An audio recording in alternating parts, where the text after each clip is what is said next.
Could you once again hold to your head with your fingertips and thumbs, delicately?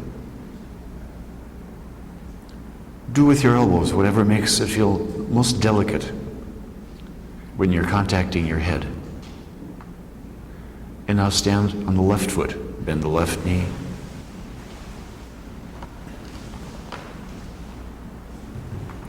And push through the left foot to roll yourself a little bit to the right. Keep the left knee stationary, meaning it's more or less stays above the left ankle.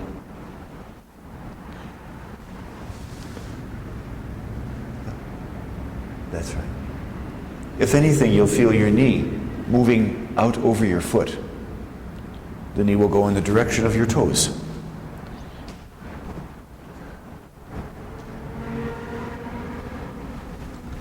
And how do you breathe? Remember that the idea would be to have choice.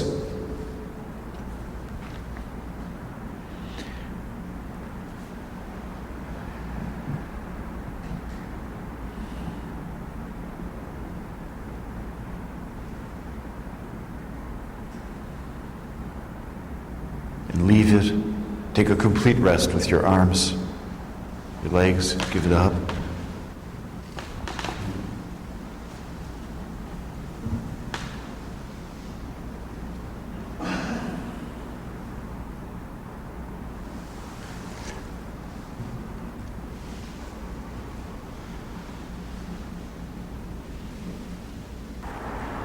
And once again, could you come to standing? And feel, how do you come to standing in your breath? Don't make yourself do anything. Just observe it. Realize you could change it as you go up.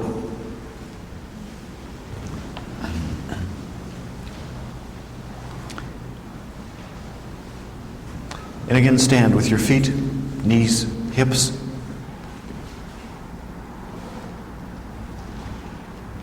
And now we're going to change the stance. Don't look down. Don't look at the feet. But could you stand, prepared to take a step forwards? How would you stand differently if you knew? You might not. You might need to be just where you are. But how might you stand differently if you thought, I'm going to go forwards. I'm going to walk across the room. How would you start? And see that you place yourself that width apart between your feet. Does that make sense? Let me explain. So let's say you're standing like the train conductor in Switzerland. And you're standing like this because the train is rocking. It's an interesting way to stand, but in order to walk forwards, then you have to go through a lot of motion, right? You have to do all kinds of things to move forwards. That would be adjustments. But if you stood thinking, oh, I'm about to walk forwards, I'm about to go there, yeah? Say hello to Andrew. Well, then you'd probably change how wide apart your legs are. So standing is always a matter of what our intention is. The original intention was to stand in a line, right? That your joints were in a line. So now I'm saying that may still be, only you could know this, that may still be appropriate, or for some people, and I've seen it happen, you say, oh, prepare to walk forwards, get prepared to, and they actually step wider apart. Interesting. Which means then they have to do a number of actions I don't want to show you to shift themselves from one side to the other in order to step. Does that make sense? So then you could think, well, where would you put your legs if you knew you were going to walk forwards? That's your intent. We're not necessarily going to walk forwards, but that's the intent. And then think, well, where would you put your legs? Your body's thought about this all of your life. And it knew the answer, always.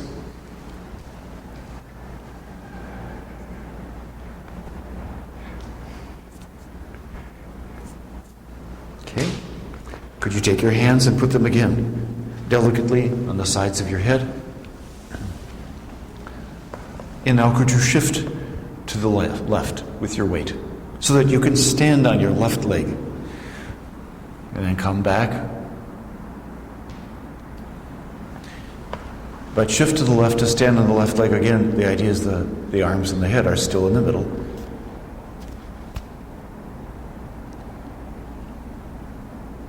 Okay, you've got that idea. Feel how your right knee softens. Let it soften. Don't even think that you have to bend it. If you shift your weight to the left and you keep your head in the middle, you'll feel the right leg will soften at the back of the knee. And now, shift your weight to the right. And do that a few times.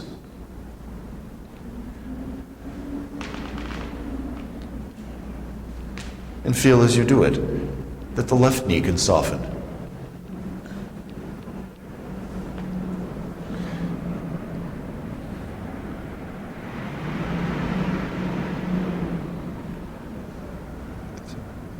But don't try so hard. There's no need to go farther and throw off your center. Basic martial arts. That's right.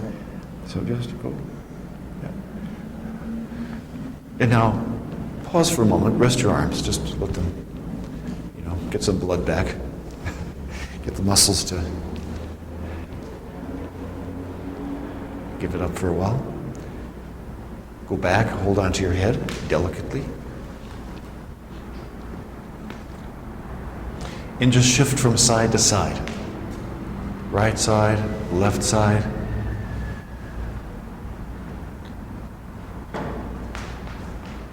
Letting your knees alternatively bend. Alternately bend.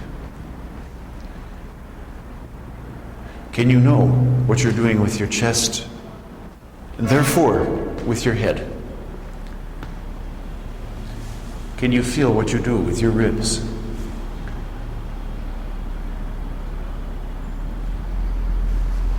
And now as you're bending the knee, could you allow your heel to lift from the floor on the side that bends? The knee softens, it bends, and the heel could lift a little bit. Not so forcefully. It's very delicate. It's a light movement. It bends because, in fact, if the knee keeps bending, that could happen. But it's not swaying. It's the opposite of swaying.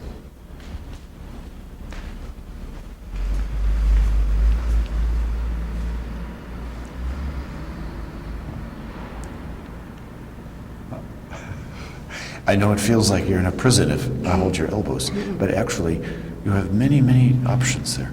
Look, there. You see, just by softening the knee for you, that's the magic ingredient. There we go. See? Everybody has a magic ingredient or two. Okay, leave it, rest. Just as you are, just with this particular arrangement. Because you're arranged to walk forwards and you just practiced certain movements. Just walk around. Walk around and see, how do you use your hips? How do you use your knees?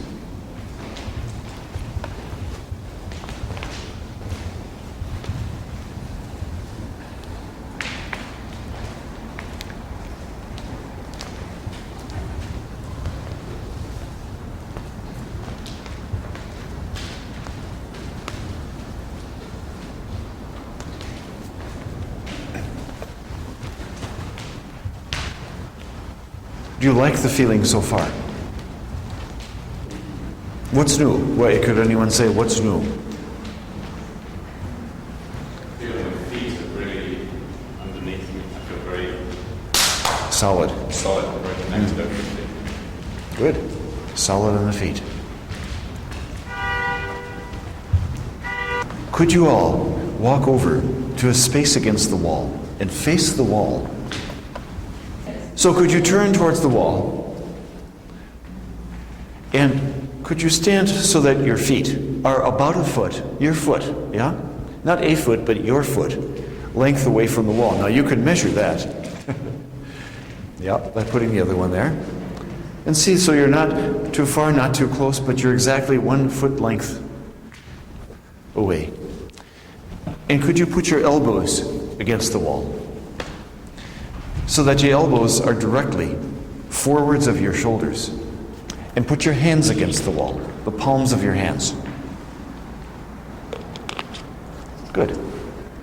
And now keeping your elbows there, and keeping the weight evenly distributed on your elbows, could you shift your pelvis to the left and back again?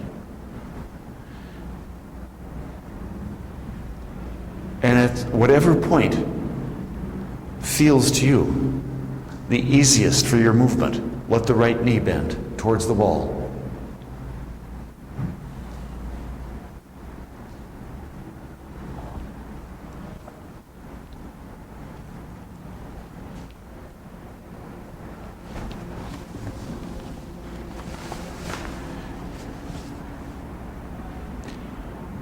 And now try the other side.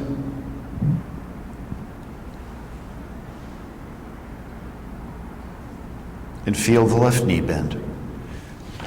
One knee almost certainly will feel easier than the other, just as shifting your hip is probably easier in all these situations on one side than the other.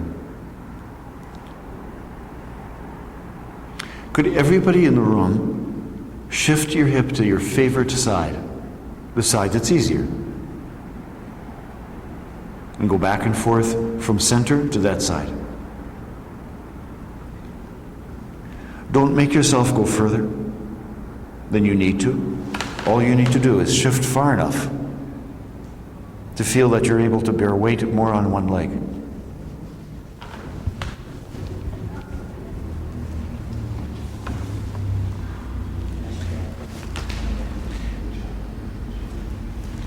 And then shift to the other side, the opposite side of your favorite side.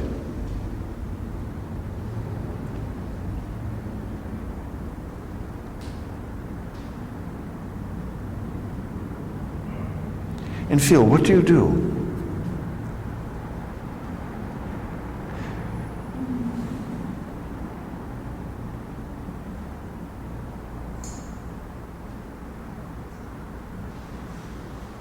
Okay, pause, let your arms go down, and go for a little, remember your space, please. And go for a little walk.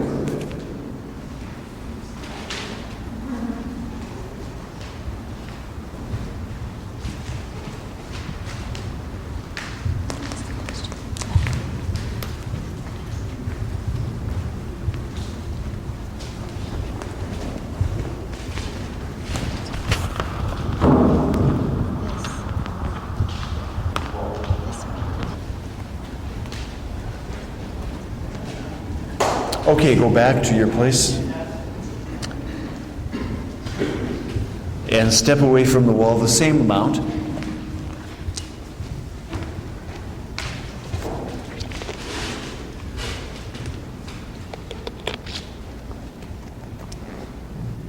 You're a foot length away.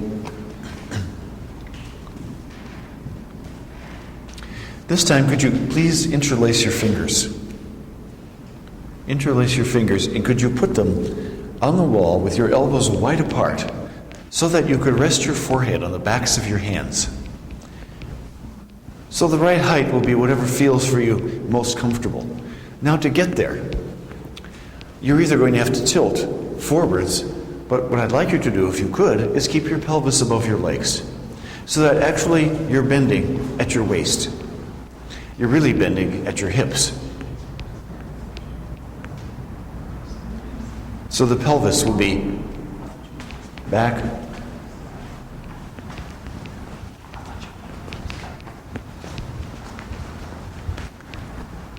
And now, could you shift your hips so that your pelvis, so that you can stand completely on one leg and then completely on the other one. Go slowly. Keep your head resting against the backs of your hands.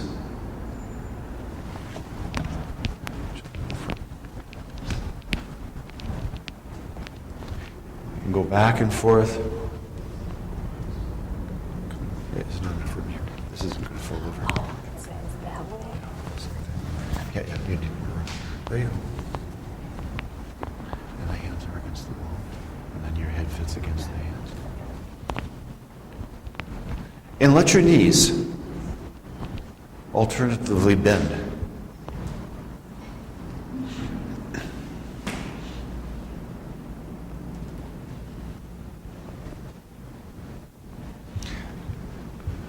Pause, but keep your head resting, if you will, against your hands. Make sure that you can get them to rest there. And now could you put your feet and ankles together? Just slide them in together. And now, shift when you feel the ankles are touching or whichever part of the foot is touching.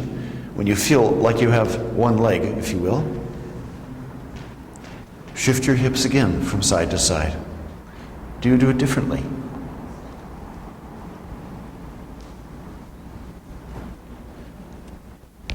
Remember, you're a foot away from the wall, a foot length.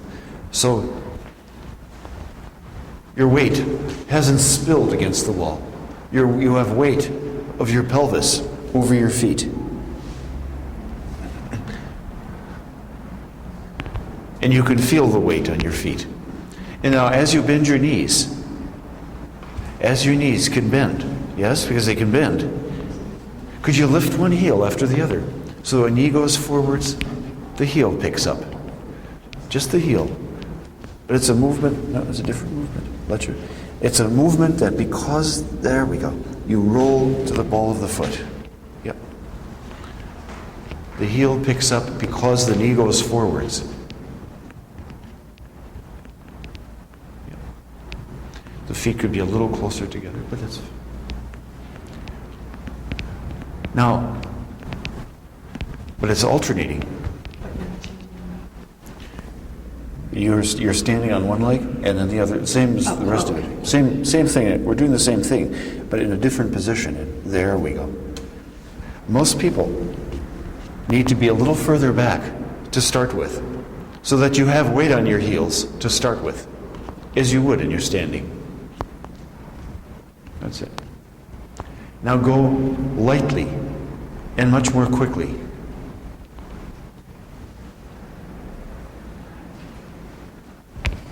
It's not a prancing action. The heel, because your knee bends. There's a limit to how far you can bend your knee without your heel picking up. For some people, it's not far.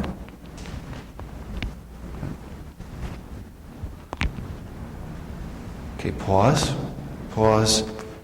rest, go for a little walk.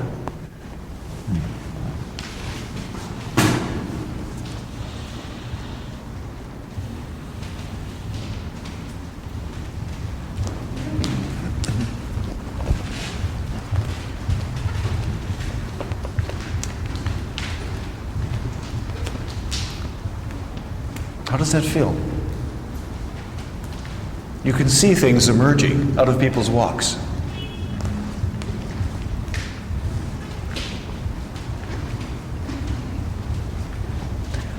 I'm going to need to show you something.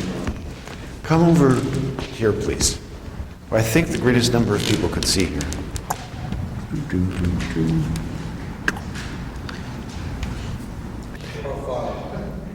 Sorry, here we are. So this, depending upon how you would move your scapula and the length of your arms, could be as long as your foot, right? So if you're standing like a foot length away, you might not need to bend at all, right? In this position. However, here you do, right? You'll have to bend. Now, there's a wall there, so you want the bending to be at the hips, right? Not a falling into the wall and kind of catching yourself, yeah? So that you have weight on your heels. Because look, if I go forwards enough, can you see my heels are starting to pick up? Yeah? So what you want is that you just have your weight, just as it was. Whether you're together, whether you're this far apart, or if we happen to go here. And whatever, that you're bending at your pelvis, and you're basically falling into the wall from your hips, and you're supporting yourself a little bit. But there's a limit to how far you can bend a knee before the heel picks up. It's just a mechanical feature. So if you bend your knee, your heel will pick up after a few moments, because the angle of the hip, the angle of the knee, and the angle of the ankle are identical in motion. I mean, there are people who don't realize that, but all three move at exactly the same angle, unless you do something to inhibit it. Or you add things. Adding things could be different movements of the pelvis that we're in fact working with. Yeah? Gave away too much, but in any case, you can do things that will vary that. But you realize that if you bend your knee, right away, the ankle and the hip have to bend or something has to happen in my spine. The only way to keep the heel down would be to do some movement in the spine. However, you're walking, you're going to come to a point where the knee, as it keeps going forwards, no matter how extremely out there you are, the heel picks up by itself. Now, why am I saying that? Why am I emphasizing it? Because this isn't the movement I was asking for. Huh? A lot of people are doing this. It's a prancing movement, and it's done by pushing with your calf muscles. Yeah? And it's very intentional, as opposed to letting your knees just lift up your heels. Yeah? You see the difference? This is quite a lot of effort in the calves. And you're thinking to lift your heel up and use your hip flexors and use the calf extensors to do all of it. It's a very light, quick movement. It's a knee movement. Yeah, it's a knee movement. So then if you get against the wall like so and you just think, okay, there, about like so, and you feel your heels, you feel you're still on your whole foot, even though you're forwards with the rest of your body. You'll feel the movements much more clearly in your pelvis and in your legs. That's the reason for the wall, right? This, maybe you can see this. Let me do it with my feet together like you just did. This is a far more clear movement, and this is a far more clear movement than this could ever be. Clear than this could ever be, or this could ever be. Huh? Because you have the advantage of resting against the wall. And it gives you mechanical advantages because you have to use your back more than you would when you're standing. So you have more motion available in your spine. And you're at the same time resting against the wall. So you'll see. But I just wanted to call your attention to it. And now let's just try it again. And we'll try different ways of using the legs. So you'll have to probably go back to the same position, to the same space.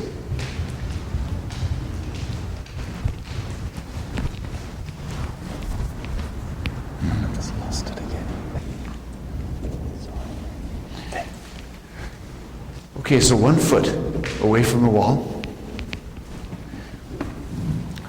And this time, stand with your feet as far apart as your knees and hips.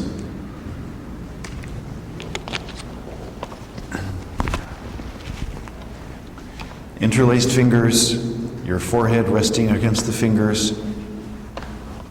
And shift your weight as completely as you can, keeping your head resting against your hands. And shift the weight from left to right. Making sure that your heels are down, which means your weight is back far enough. Some people's hands are so high on the wall compared to the height of their body, they can't really do this.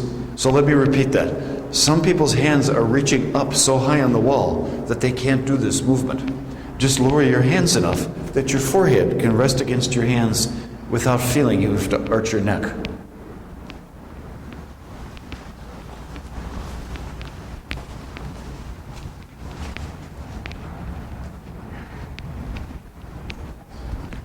And now go lightly and quickly. It's a light, quick movement.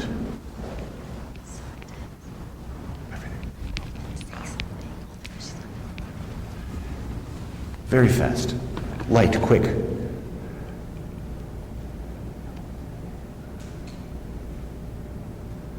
Let your heels lift. Feel what that means. Again, the instruction is let your heels lift. So let me say, feel how your heels could lift from this movement. You're doing a completely different movement.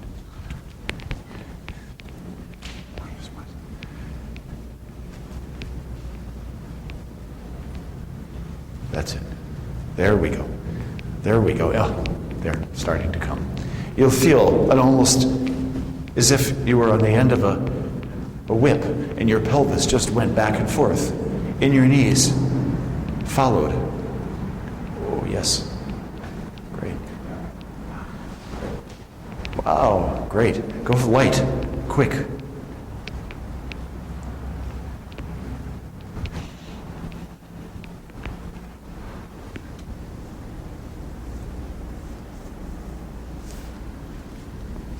Okay. Leave it. Rest for a second. Rest. Yeah, it could be a very fast movement.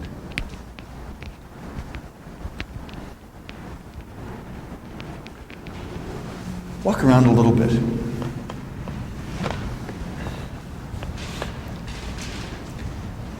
You know, there's all these ideas of posture, so you put your back against the wall. But actually, the most interesting ways to rapidly change your posture and your movement is to put your front against the wall in different ways.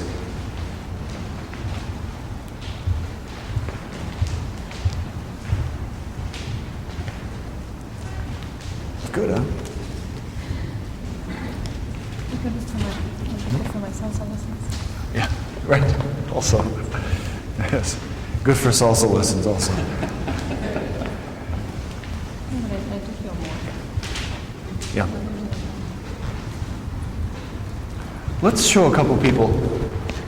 Rosa, in fact, could you go over where was the best place?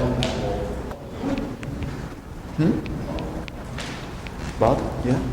Robert? Dan? Yeah? Rosa? And yeah, three people that have very different dynamics. And could you, interlaced fingers, all of that, forehead against. Now notice that they're starting with their heels, weight on their heels, right? They're not taking it off their heels to begin with, so that there's no place else to go. And now go ahead and shift yourself from side to side. Let the knees just soften. Let just that part of the movement be there. The pelvic movement, the knee movement.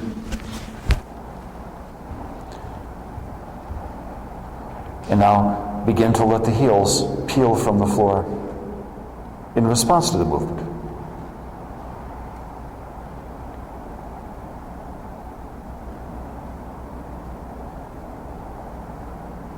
And now go faster.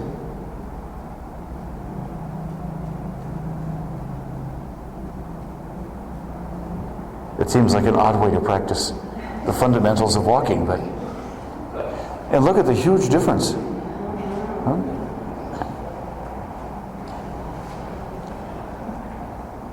So just pause for a second. Rosa, could you, when you do the movement, could you prevent yourself from moving up and down so that you rest here? It could just be, if you rest your hands a little lower. There we go. There we go. Again, I think her arms are just a little bit high. And there we go.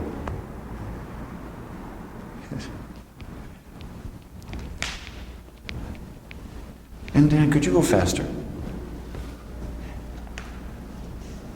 Go as fast as you had gone before.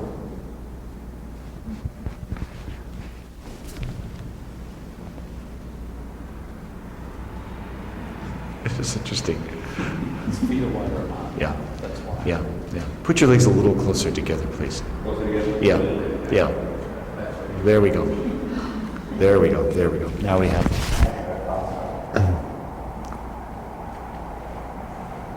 This is great. You could have a recording of everybody doing it. Good. You're a good walker, Robert. Okay, that's enough. Thank you. So, could people come?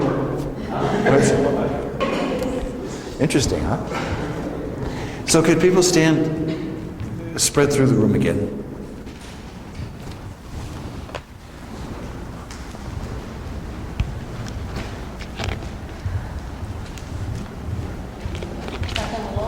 No, not on the walls. Spread through the. Go spread through the room again. Our pre-wall era. Stand with your legs about as far apart as you would put them to step forwards. That feeling of, I'm going to walk forwards. Could you hold your head gently, delicately, elbows, wherever you want. And now, once again, could you shift all of your weight from one hip, one leg, to another leg? Completely. And feel how your head can stay in the middle. And then feel the consequent bending of the knee.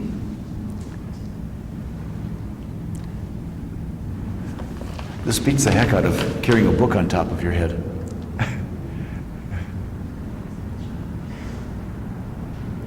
And then feel how consequently your heel could pick up.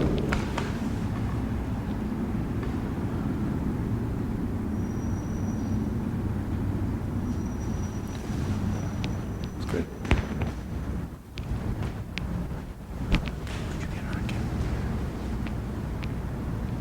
Much better. Can you feel it? You're developing a movement in the waist. Let that knee bend a little more, and you'll feel it's even easier. There we go.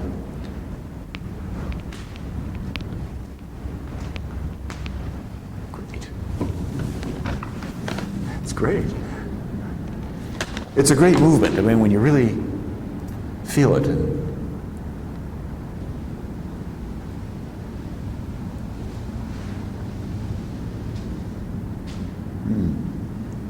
Now just let your arms down and walk. Just walk out of it.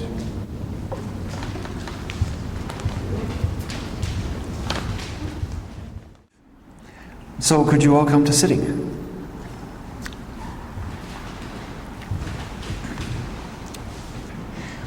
You will need room on each side of yourself. So just make sure that sort of in back of yourself and on each side, you have a little space. You're okay. Oh, right where you are is perfect. Okay, so let's just begin, and you'll see how much room you need as we go. Could you throw your legs out in front of yourself? Really? All right, where do we need this? Right there? Yeah? So throw your legs in front of yourself, and could you lean on your hands in back of yourself? Comfortable, really comfortable. And now could you throw your legs open? Don't try to make them go wide or wider than is very easy, but see, by discovery, where do they go? And then throw them together. And feel, what do you do with your pelvis as you throw your legs apart? Well, without bending the knees. Yeah, so it's like a scissors. And there's a difference you'll feel between throwing them apart and leaning back on your hands to throw them apart, rolling your pelvis back. So feel that difference. How would you, in fact, lighten the weight of your legs as you threw them apart? What would you do?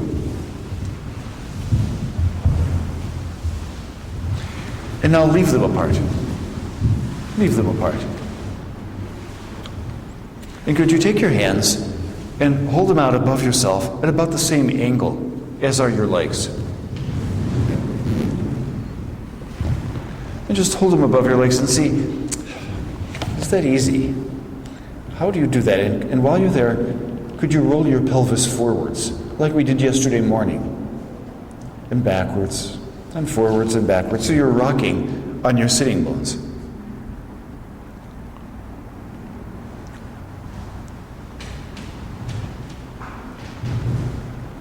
And feel, is it possible to develop a movement of your spine?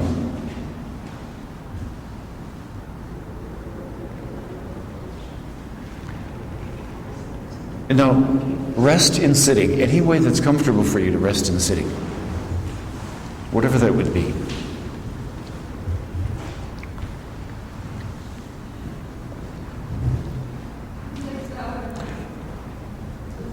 Any way that's comfortable for you in this sitting. Open the legs again, those who have closed them. Hold the arms out again, and could you reach with your right arm straight out over your right foot? at the height of your shoulders, as if you were sliding your hand down a desktop. And feel, how do you do that? Do you lean towards one sits bone? And now, do that a few times, that's enough, and now do the other side. And see what's it like to go to the other side. The preferences here are very strong. Most people will have a very strong preference.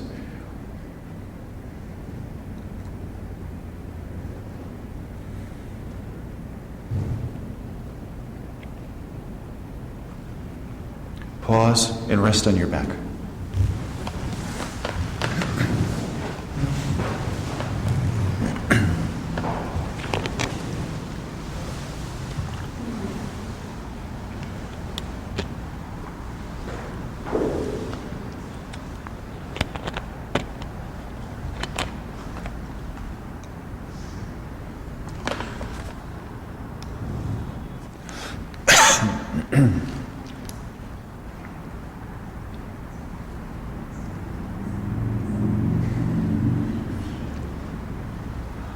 And once again, could you come to sitting and throw your legs wide apart? A comfortable wide apart. Huh? Comfortable. So there's no idea of stretching.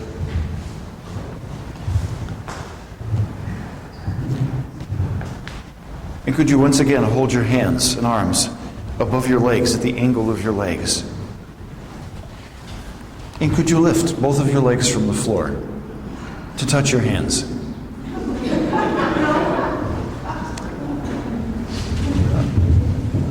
Some people laugh before trying it. Go up and down a few times. Without momentum. Yeah, with no momentum. Leave it, pause, pause, pause. Just do the right leg. Just the right leg to the right hand. It doesn't have to touch the hand. It could just go up. It could be your shin. And feel, what's that like? And then leave it. And then the left leg.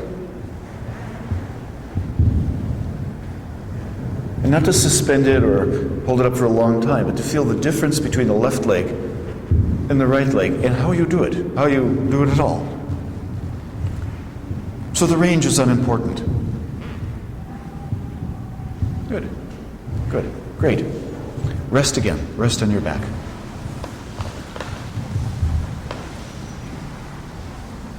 What?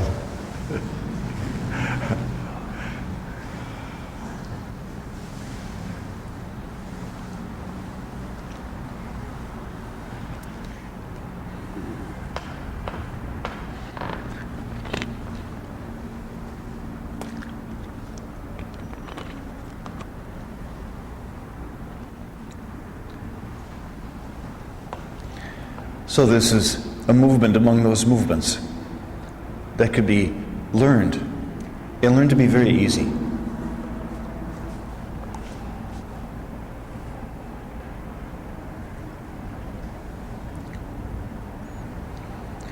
Rolling over towards one side. Could you roll over to sitting again? Just pick a side and think you're going to roll there to get up to sitting. Toss your legs apart.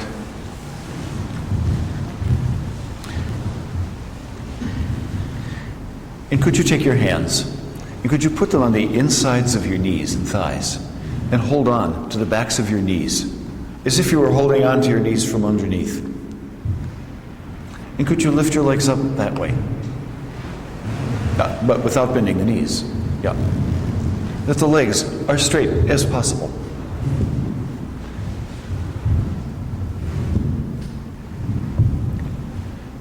And feel, how do you do it? Do you do it by rolling backwards? So the legs come up, not closer to you, but they came off the floor because you're lying backwards.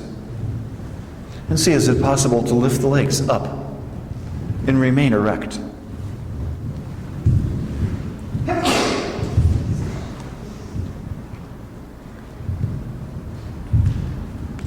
Pause, pause, rest in sitting.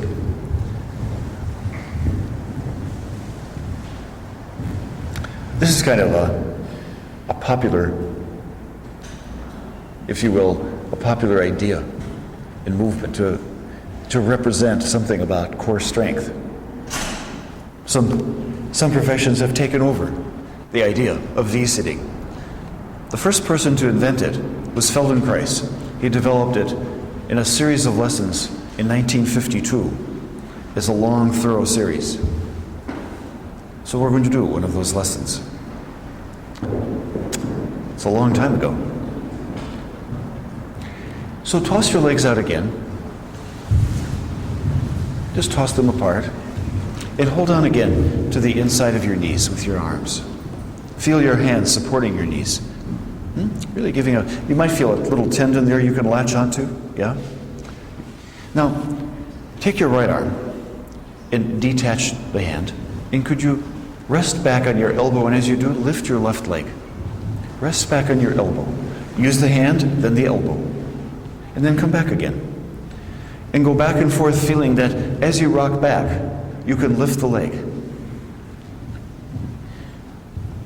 Let the weight go onto the elbow and then come back and feel, how do you do that? How do you come back? And feel that the leg can be more or less straight. It doesn't have to be stiff, but straight. Roll your pelvis forwards as you come up, so that in fact, when your leg goes down, you hollow your back. Huh? You have a slight arch in your back.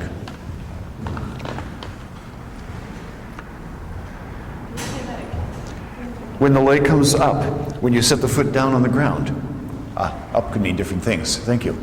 So as you come upright and you set your leg on the ground, feel that your back can hollow, that you can curve the back into a slight arch. So that's right, you can round yourself back and then use your spine and your pelvis to roll yourself up. Do that until it becomes easy. You can use your arm. You could use your right arm, the right hand, everything that you could possibly cheat with, whatever your concept is of cheating.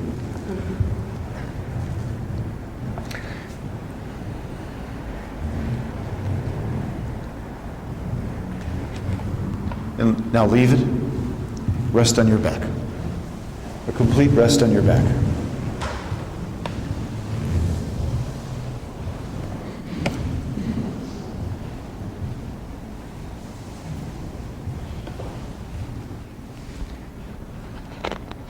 This is an extremely high proportion of people who can do some of this at all at the beginning of the lesson.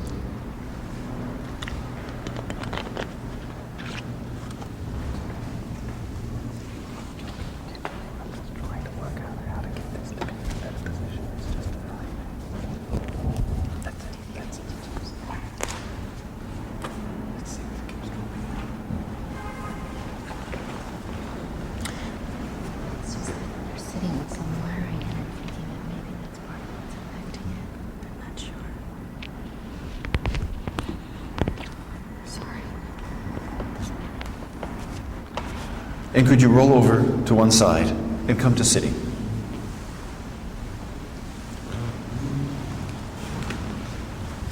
Once again, toss your legs apart. And now could you take just your right hand and place it on the inside of your right leg? Put your left hand on the floor, somewhere in back of you. Now, could you roll your pelvis, without lifting your leg, roll your pelvis back and forth, if you will, from hand to hand. So back and forth really means off to the side, on a kind of diagonal, back and forth that way. And in that movement, you'll feel yourself moving forwards and laterally, forwards to the side, backwards to the other side.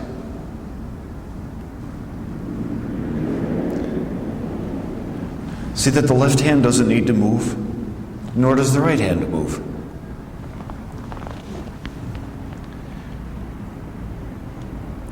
So this that you're doing now is the critical motion. And now, could you use that motion and lift your right leg, lift your right leg, set down the left elbow, Set the leg back on the floor. Roll off the hand. And feel how your back and your spine and your pelvis can reproduce that motion.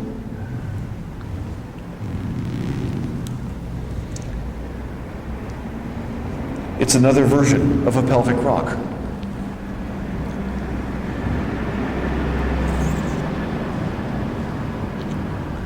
Go lightly. Lightly means you could go more quickly. Rock back, lift up the leg. Rock forward, set the leg down. Use the arm.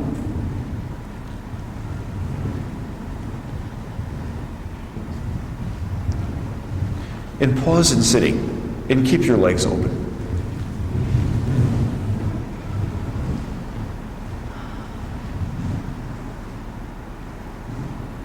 Put your right hand again on the floor. And the left hand again under the knee, the left knee. And rock your pelvis this way, towards the hand and towards the other hand. Right hand, left hand. You might find it's completely different.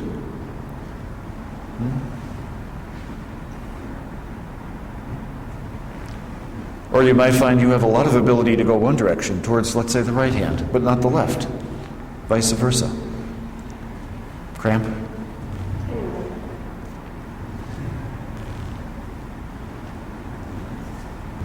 And feel, do you use your pelvis or do you use your ribs?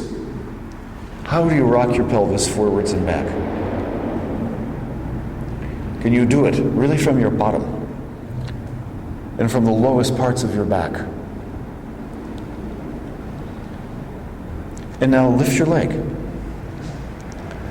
Weight bear on the right hand and go down to the elbow again and come back and feel, how do you use your pelvis?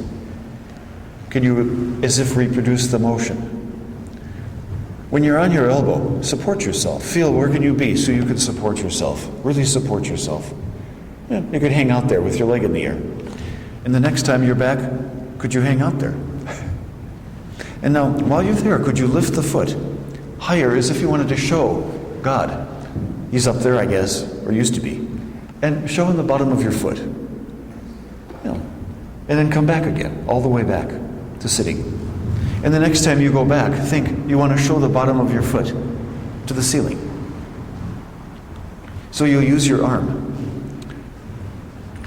And you use your shoulder.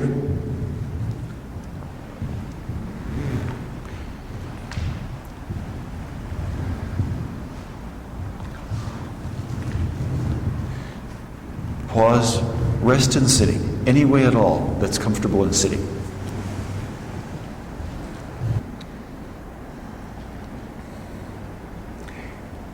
Could you put your left hand on the floor? Hold on to the right leg. Legs are apart. And now, could you rock back, bearing weight on the left hand, go down to the elbow, lift the right leg in the air. Show the foot to the ceiling. Just show it to the ceiling. Now, show it a little more and a little less, but stay on your elbow. A little more, a little less. A little more, a little less. Your pelvis might move, eh? You can let your pelvis and your back move, but you can weight bear on your elbow. You can be comfortable there, and then come all the way back. Good. Go back again, and show your foot to the ceiling. And back again, to sitting. And feel how you use the right arm, and you use the right shoulder.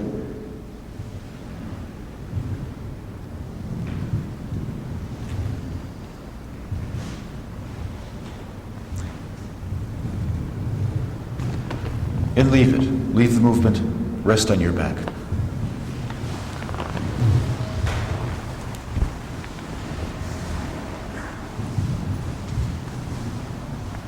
Only you can know, is this good for your back or not? Mechanically, in terms of the use of muscles and the organization of the spine and the brain, it's really good for your back because it's good for all of you. It's good for every part of your body.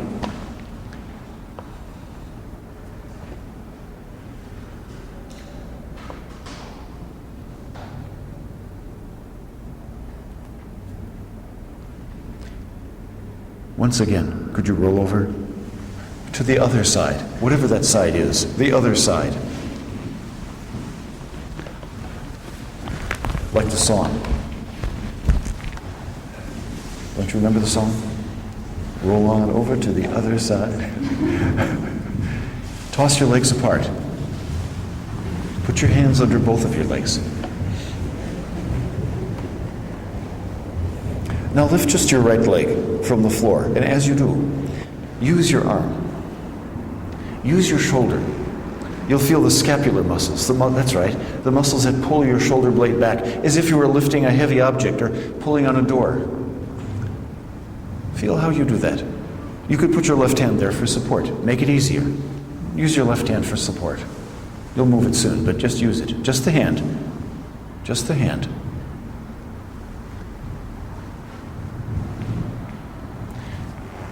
Pause. Change sides. Put the right hand on the floor, put the left hand under the knee.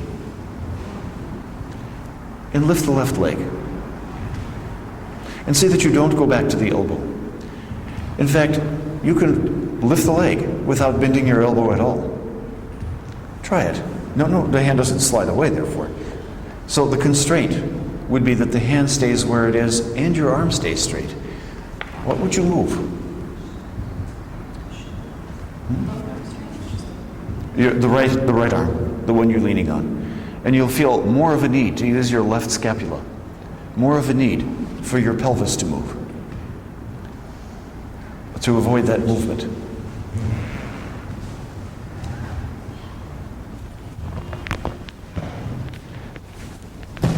The arm, and you lift the leg, but you don't bend the arm, yeah?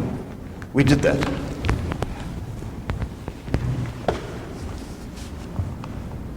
Feel, how do you do it? It's a more precise feeling because you have more constraints. Meaning you can't move the hand, you can't bend the elbow. Change sides again, just switch. I think people need to do the other side again because too many left arms were bending. So feel, you can find a place for the left hand. Keep it there. Yep. How do you lift the leg?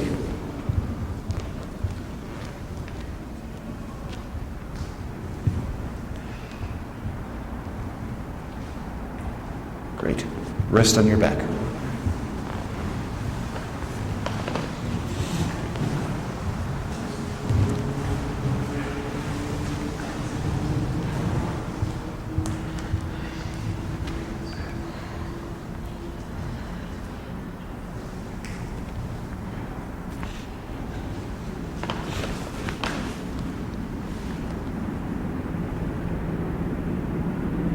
And again, feel, how is your pelvis against the floor, your back?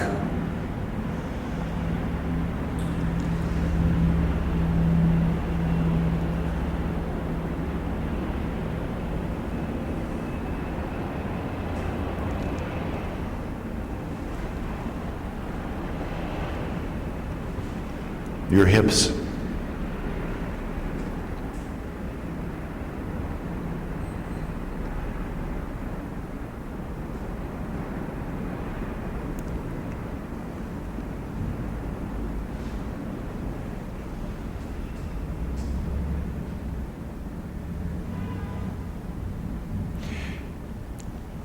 And could you slowly draw both of your knees above your chest?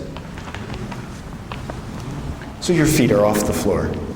And could you take your hands and place them inside of your legs and hold on to the backs of your knees?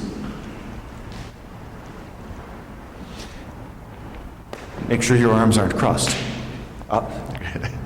And now pull the legs apart and put them together. And do that a few times. Apart and together.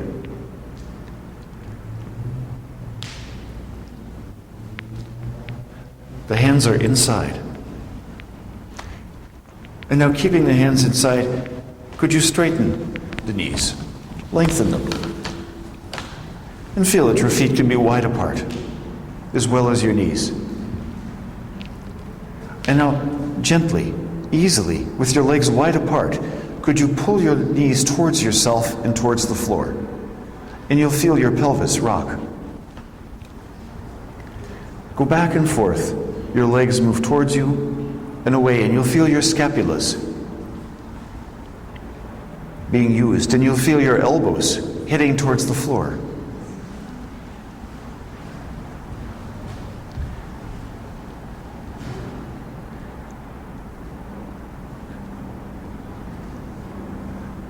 And now make the movement light, easy,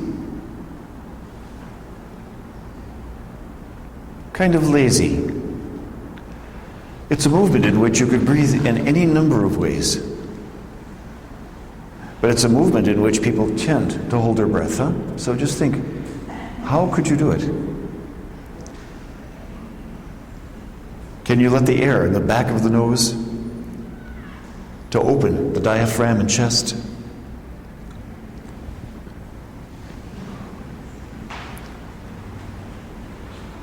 And could you lift up your head?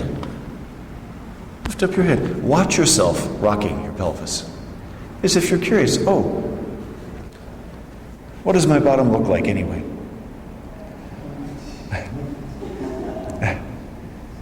But not too hard, just an easy rock.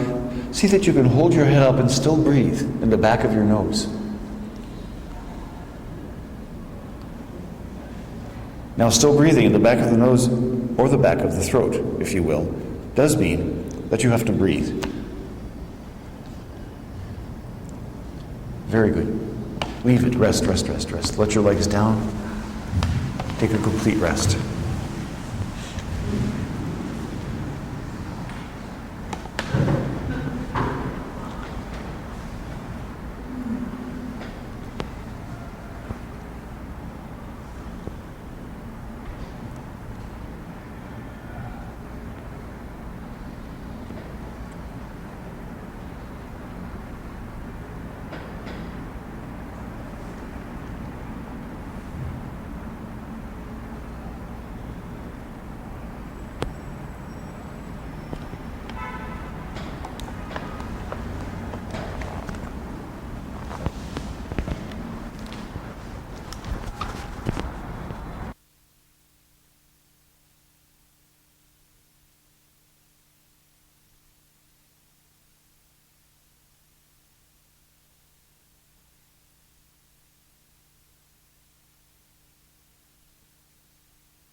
And once again,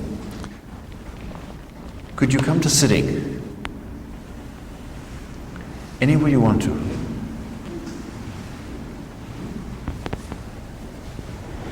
Toss your legs apart. Yep. Once again, put both hands on the floor in back of yourself, as if you could rest in your hands. Huh? And now easily, gently, rock your pelvis forwards and backwards.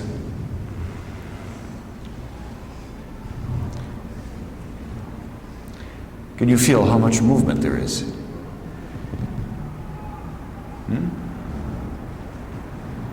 The movement is large. Now, could you roll your pelvis, if you will, as if on a track down your left leg? And back. Feel, how do you develop that movement? Feel how low the movement is. And then decide, okay, I'll change. I'll go down in the direction of the right leg. And feel, how do you do it? It could be a very small movement. It doesn't have to be a large movement. The amplitude of a movement reveals nothing of our understanding or clarity. So feel that the direction is very clear. Down a track, as if somebody drew a line under your right leg, it went back under your pelvis.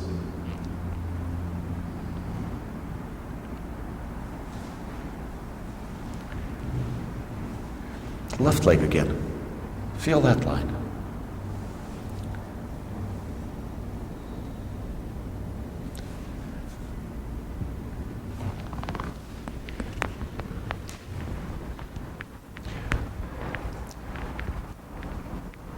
your movements. They're too large to feel. Make them smaller. You'll breathe much better.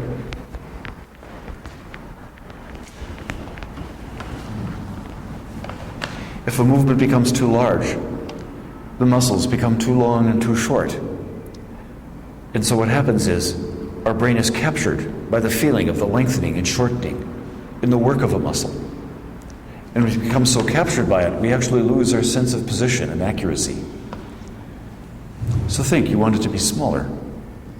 It'll grow by itself as your brain can understand, that's exactly what I need to do.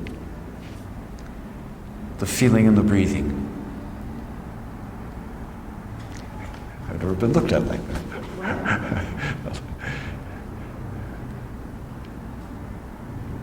And then leave it. And go down the middle. Straight down the middle. Straight down the middle is right between those two lines that you made down your legs.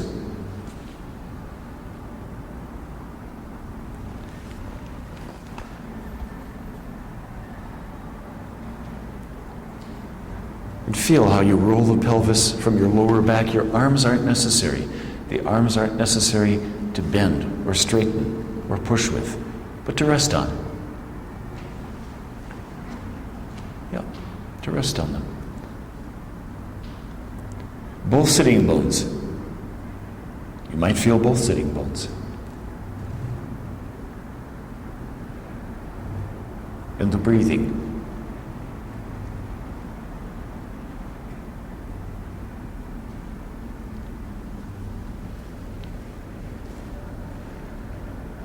Okay. Leave it. Leave it. Rest on your back again.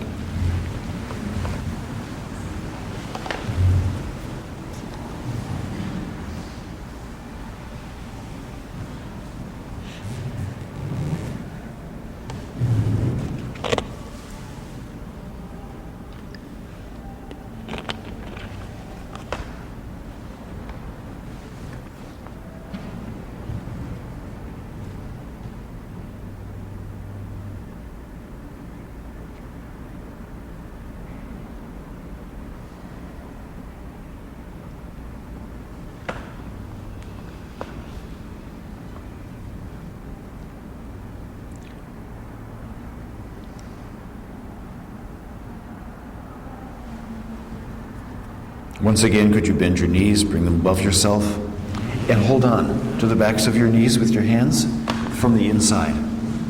From the inside. Pull the legs apart from the inside and straighten your knees.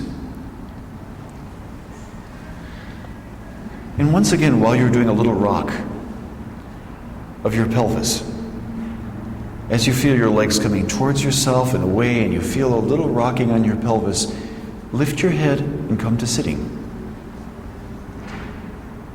It's when you lift your head. So the legs go down towards the floor, and you lift your head and come to sitting. And then lift your legs up and roll onto your back again. So it becomes a slow, steady movement. It is an issue of timing. When do the legs pull against the arms? How do the arms and shoulders pull against your rib cage and then your head? When will you roll your back forwards? There's a moment when you can rock your pelvis. So you can rock your pelvis back. And then on your way up, think you're going to rock your pelvis forwards and arch your back.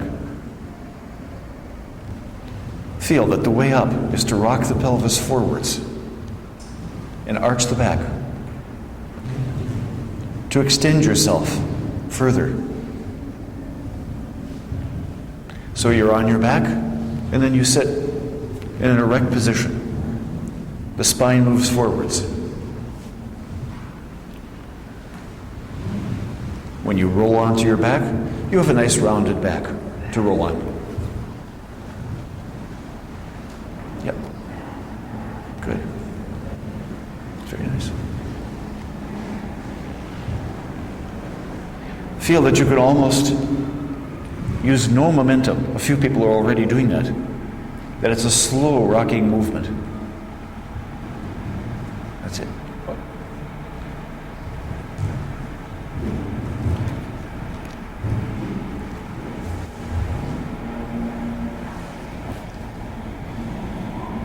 Leave it, rest on your back.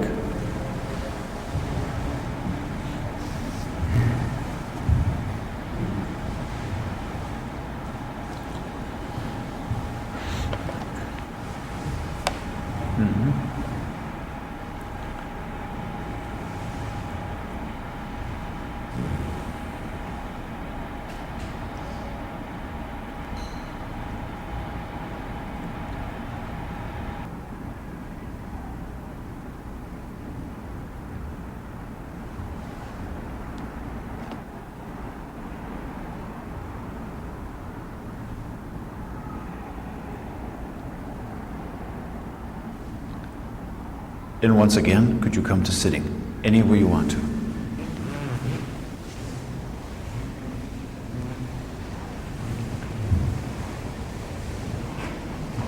Okay. Toss your legs apart and put your hands on the insides of your knees, same as before. So you grab a hold of underneath, behind your knees. And now, could you lift just your right leg, as you did earlier, and feel, what's it like now? What's happened to the feeling of the weight of the right leg, or the effort of lifting the right leg?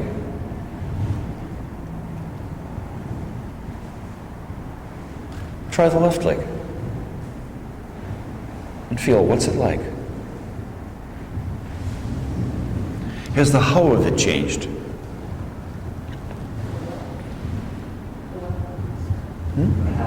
The how of it, how you do it.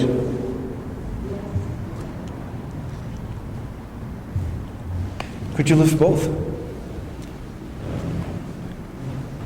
Up. No.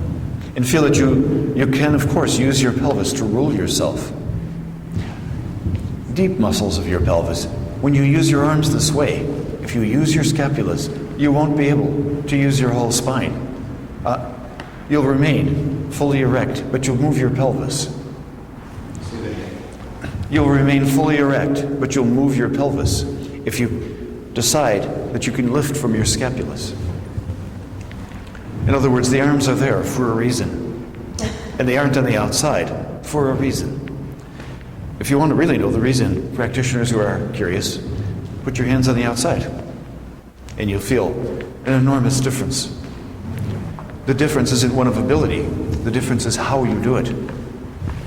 How you actually organize and arrange the movement. But if you go to the inside of the knees, you'll feel your shoulders and head basically going up. And as you do that, at the same time, your pelvis can roll.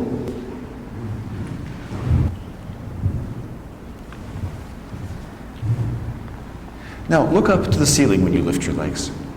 But not just to the ceiling a little bit. Let your head hang back. Really open the chest. You'll feel an urge to fall. The only way to address that urge is to move your pelvis forwards. You're, after all, you're lifting your legs, you're letting your head fall back, you're pulling back your scapulas. How are you going to stay there? Yep, move the pelvis and spine forwards. But the head looks back, way back, hangs back.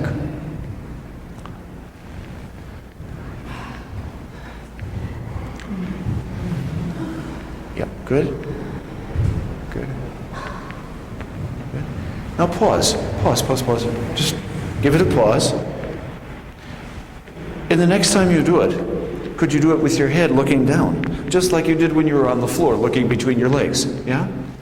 Just look down as you lift your legs up. Really down. Yeah, it's enough. There's more, so. Alternate. Now and then, decide, I'm going to look way up. Even your sternum looks up. Everything looks up. Yes, you, California, get your hair on the floor.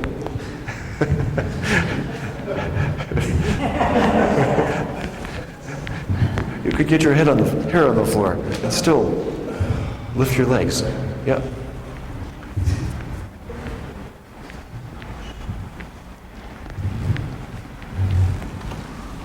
Okay, leave it. Rest on your back.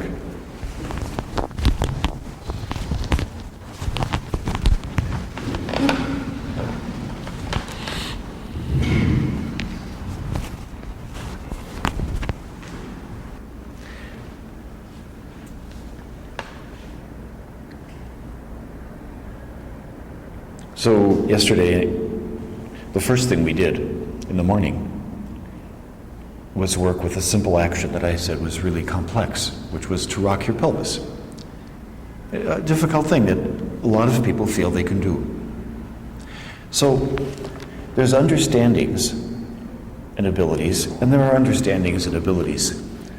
And you know how sometimes it could happen as a result of first encountering something that you grasp quickly with your mind, you understand it. And then later on, it could take years.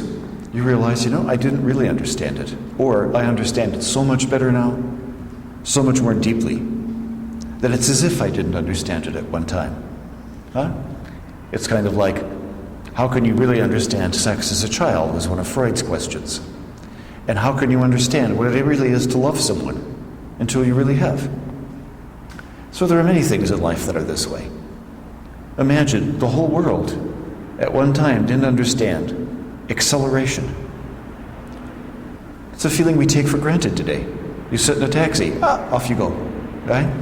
But very few people understood the feeling of acceleration, or it was the last feeling they ever had on their way down. So there are new feelings, and there are feelings that have layers and layers of understanding to them. One of them is how to move your pelvis forwards and backwards, how to do a pelvic rock. So to really understand something doesn't mean that we can do it. Maybe lying on our back, maybe sitting in a chair, in some ordinary position and have a basic understanding. But then, when we really understand something, we can do it in difficult situations, under stress, with wide applications. And we realize, I didn't even understand before what it really took to roll my pelvis. Can you imagine such a thing? Could you come to sitting?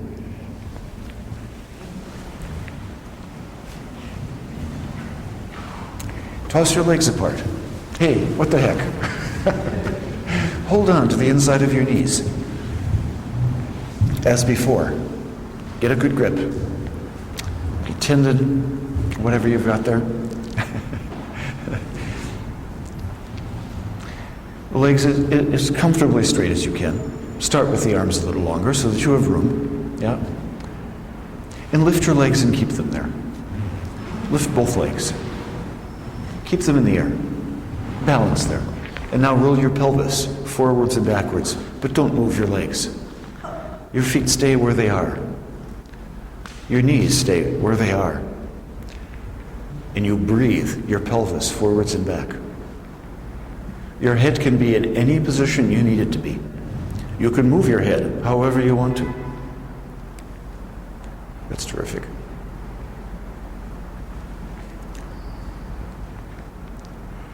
Terrific.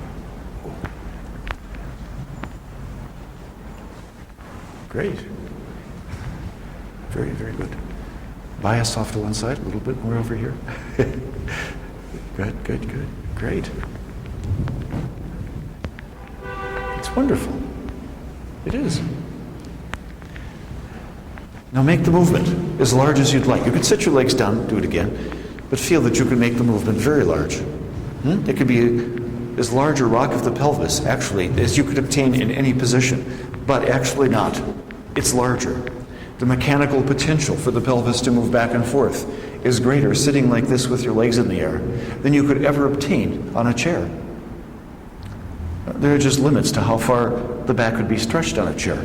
Here you are, but when your legs are in the air, there's nothing to stop you but the final ultimate structure of your spine. When you come forwards with your legs wide open, and the shoulders pulling back, this facilitates the movement forwards of the spine in a way that you couldn't get by just merely putting your hands on the floor.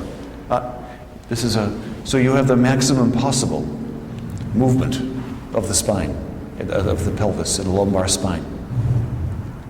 Just try it a couple times. It's to find the muscles, you see. It's to have that new understanding, to have that different understanding of what it is that could be done with the core of our body, and to understand it.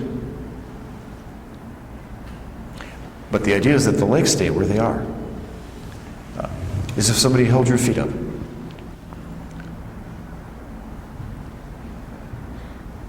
So that the spine moves, but the legs stay where they are.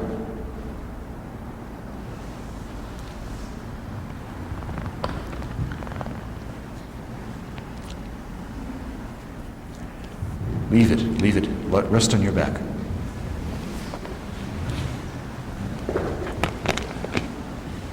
That's very good, extremely good. Really, as a group, this is A1 in doing this. Really. It's a very, very difficult thing.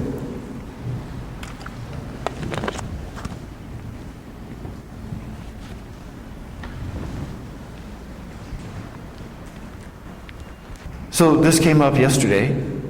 I don't want it to arise as an issue for people today. You have to take care of yourself. All kinds of movements exist. So those who feel secure about themselves and their back, be honest with yourself and come to sitting if you want to go on and you know you can. The lesson could be over. It's more than enough. Everyone doesn't have to do everything. Those who want to, come to sitting.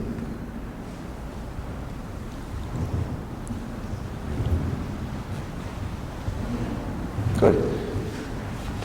And anyone can come to sitting to watch. Now that you've made up your mind, you don't have to go to sleep.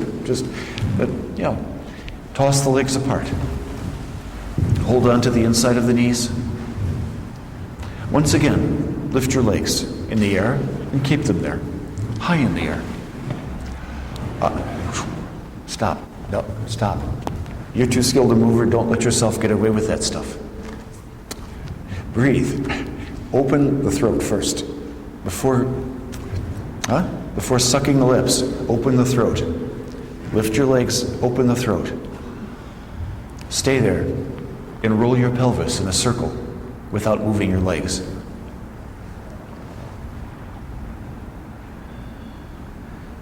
You can go around any way you want, but it's a circle that comes from low down in the back, low, deep in the muscles of the pelvis, lower abdomen.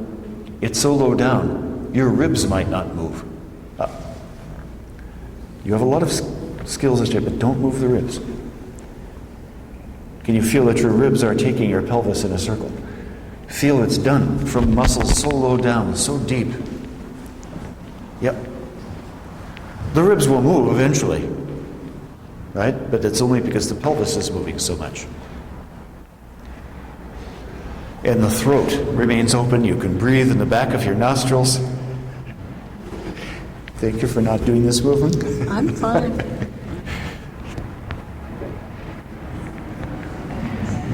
And then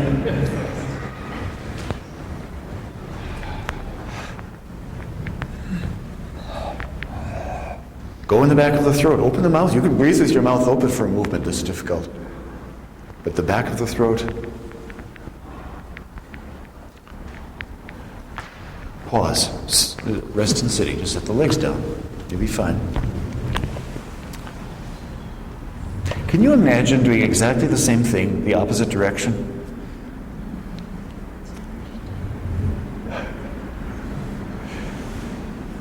Just imagine it. You could picture on the floor where the pressure would go and that strange feeling of the legs being suspended in the air, cantilevered by your arms, and your pelvis goes in a circle in the opposite direction. And when you picture that, and you're imagining such a thing, it's below your navel that it all happens. Most all the muscles are below your navel that have to fully engage. Shocking thought. Your center of mass, the center of gravity of the body, just below the navel. And then below that.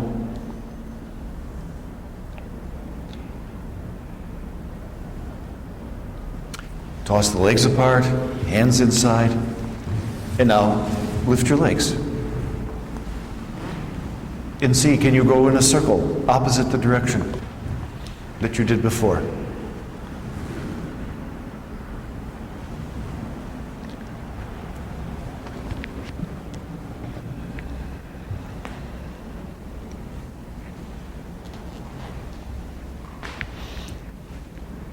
Okay, let your legs move. Make the circle on the floor as large as you want to. Cheat. Who needs independent hips? Move your legs. Move everything. You can rock. And then once you've established what you need to do to rock, then keep the legs there and roll just the pelvis. You've got your badge. It's enough. It's enough. Okay. That's actually amazing you could do it at all. That's so, really.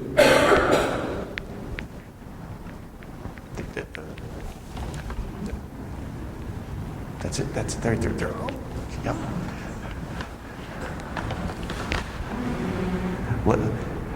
A little less rib.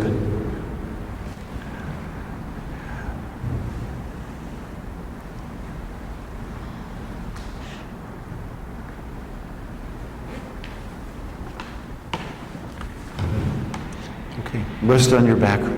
Rest on your back. Give it up.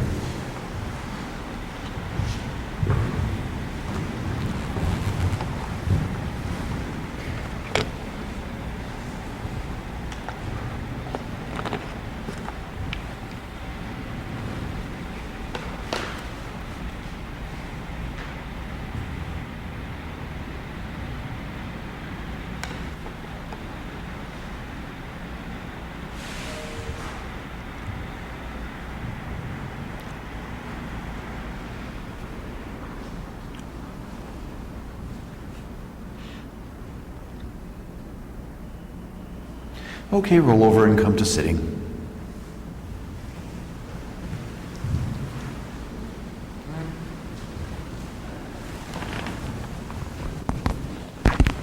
Toss the legs apart.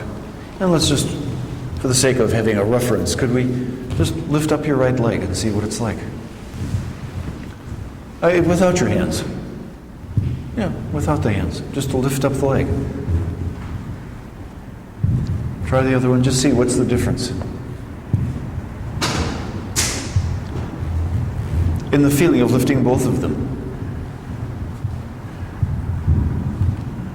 See what's changed. Can you find that you can keep yourself more erect? You can hold your arms out, gives you better balance.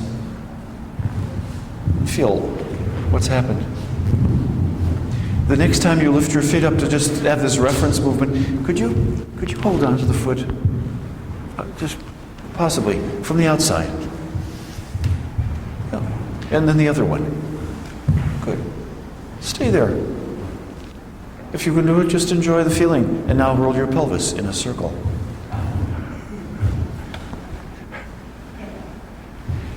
For those who find it's a little too beyond their reach, but they can do the movement of their back, hook your big toe with your index finger or two fingers. It's much, much easier to move.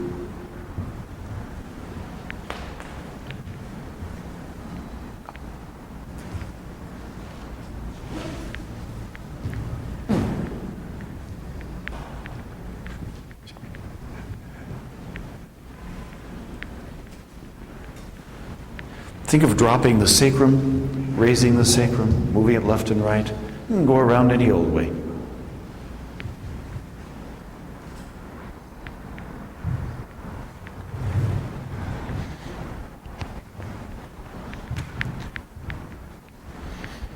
Leave it, rest.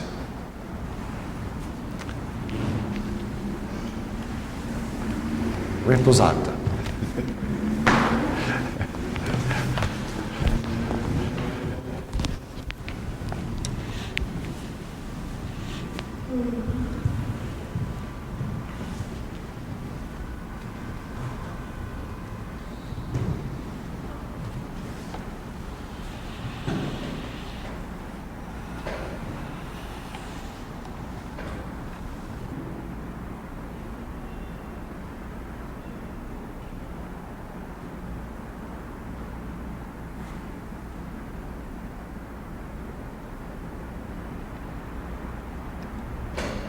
So after learning to do movements like that, in learning to organize in such depth the muscles of the pelvis and back, hips,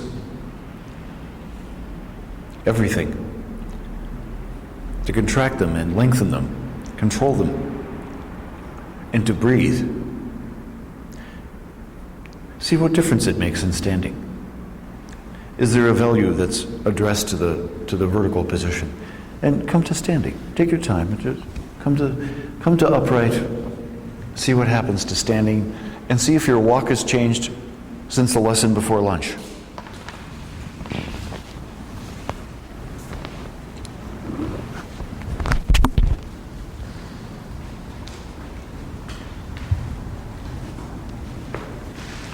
So what's observed?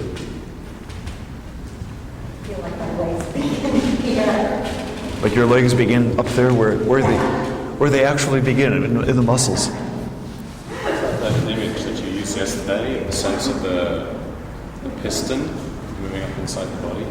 So I feel that sense of that. The piston of the psoas muscle. Yeah. Great. It's like as my leg goes down, it feels like it just creates a space that moves up. It's really Great.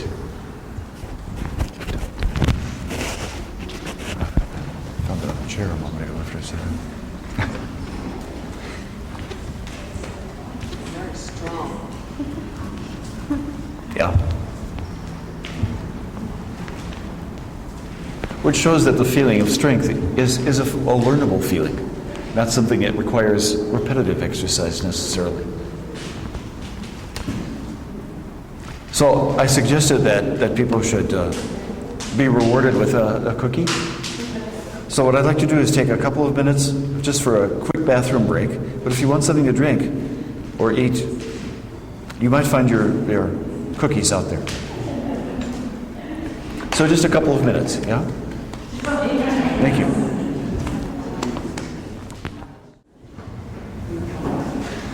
So this really was a very high percentage of people that could do that movement. Really.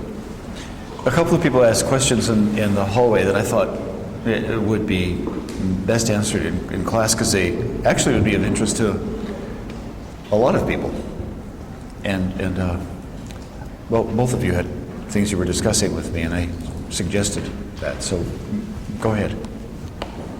One thing that I was feeling is that I felt like I was using my creative studies, or at least I was having attention, fatigue. So while doing the movements, you felt the, yeah.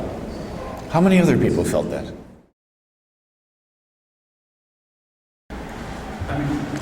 One of the things that I've always thought about when we're in a lesson like this, where you're constantly coming back to the same action, they can hear it all, and it can be heard by everyone. Yeah. Okay. You know, you can recruit as many motor units as you can, like the actual pieces in the muscle that are going to do that. But after a while, if you're not used to, if you don't have a condition in those units, they're going to just fatigue, and you're going to start recruiting other muscles. So I don't know what you want to say about that, but at a certain point, it's like, what do I do next? So if you do something even with your hand that's new, yeah, it could be a small movement, and you repeat that a little bit too often, those muscles are very fatigued. It's as if you've exercised a lot. But you wouldn't think about it at the beginning of using the hand for a new activity. It's not like you're exercising a lot, but a little bit can be a lot when it's new. That was part of my question too, because there are other muscles that should be coming out, which may not be strong enough to come out of it. You know, and I'm only putting on my psoas, and so the psoas is fatiguing. that's well, each individual is going to recruit what is next available to them. And so everybody's going to use a different group, you know, according to what you ordinarily use when you walk, when you sit, depending on the actions that you do. So there's no answer to which muscles will go next. But the truth is that you will, and that's why we try and encourage you to rest in these lessons and to do a little bit less. But with a lesson like that is going to ask you to do a certain action, you will get, the next group will come into it. So building up conditioning. And also it's important to realize that you actually don't contract muscles.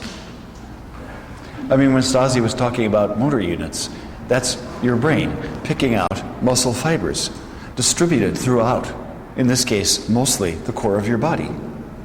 Now, that means that your psoas muscle, if you thought of the whole strong muscle, it's the strongest flexor in your body, it doesn't contract all at once. Some parts of it do, and some parts of many other muscles do. So it's a system of relays, if you will. This group is tired, the brain hands it off to the next group, then to the next group, fiber after fiber, but it's actually using many muscles at once. So what counts isn't the muscle, it's the action. So the concern that you have of, like, what if you overdid a certain muscle? It would really be overusing a certain pattern of use. Now this is what's interesting. What if your brain goes, I'm going to go first, like Stasi was saying, it can overuse a sector, right? Like, what was the word you used? It wasn't sector, but, you know, like that, yeah? So that it's like a primary use, and then there's a secondary use. But what if you did a movement that required that you use everything in this area? Huh? Like to keep the legs stable and move your pelvis in a circle means that you have an independent motion gyrating through all of the fibers in this group, all of the motor units, therefore parts of all of the muscles. And meanwhile, you're learning to use the back and the belly wall, the psoas muscle inside, all of those things independently of the muscles that ordinarily would be used to move our pelvis or our hips. So that's why it was important to keep the legs still, so that you could move independently.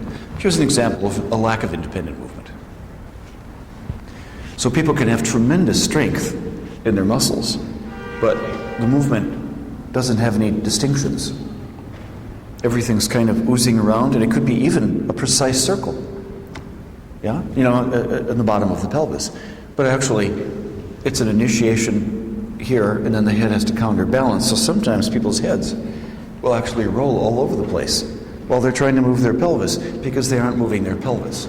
If you move your pelvis, it's a lot of belly use and a lot of back use, but your ribs might not move at all. They don't need to.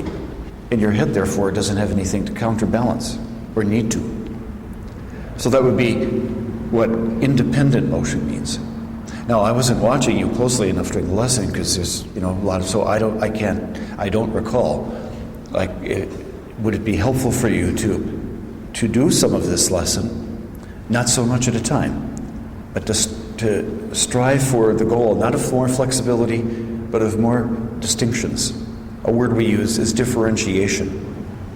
The movement, if done well, will take care of many, many muscles.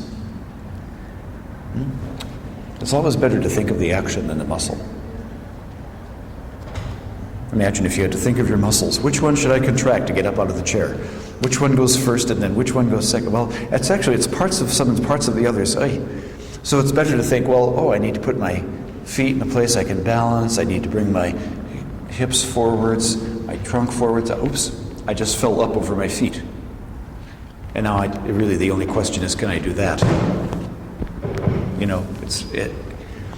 And so if we think of the actions in the directions our bones are going, our brain will involve the right muscles. But it's hard to figure out where our bones are going. It takes a certain sensitivity. So that's ultimately what you have to feel is, what am I doing with my skeleton? Where am I moving?